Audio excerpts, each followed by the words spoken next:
నా పేరు వినోద్. నా వయసు 26 సంవత్సరాలు. చిన్నప్పటి నుంచి అదృష్టం నా నుంచి దూరంగా ఉంది. అందుకే నేను దూరదృష్టవంతుడిగా మిగిలిపోయాను. ఓటమిని ఒకసారి తట్టుకోవచ్చు, కానీ మనం చేసే ప్రతి పనికి అది తోడుగా ఉంటే చేసేది తప్ప కరెక్టా అన్న ఆలోచన మొదలవుద్ది. అమ్మ నాన్నను తలుచుకుంటే బాధేస్తుంది. ఎవరికైనా జాబ్ వచ్చిందని చెప్తే మావాడు వాడికంటే గొప్పవాడు కావాలని మా అమ్మ మనసులోని ఆశ.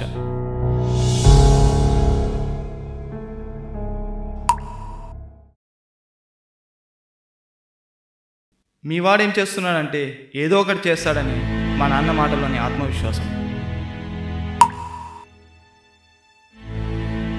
వేరే వాడిని పెళ్లి చేసుకొని వెళ్ళేటప్పుడు చేతకాని వాడివి కదరా అని చెప్పి నా ప్రేయస్ చూసిన చివరి చూపు.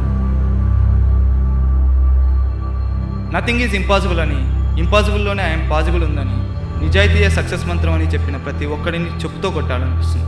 వాడికి తోచింది ఏదో రాశాడనిపిస్తుంది. నా జీవితంలో నేను తెలుసుకుంది ఒకటి: ఎవ్రీథింగ్ నీడ్స్ లక్ హియర్.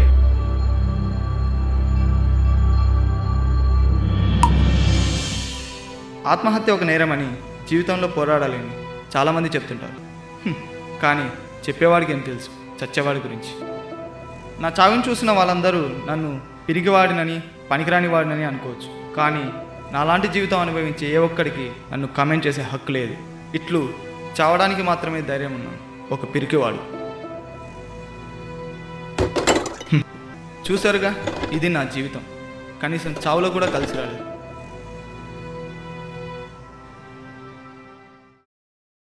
జీవితంలో ఓడిపోయిన నేను ఈ చావులో మాత్రం ఓడిపోదలుచుకోలేదు.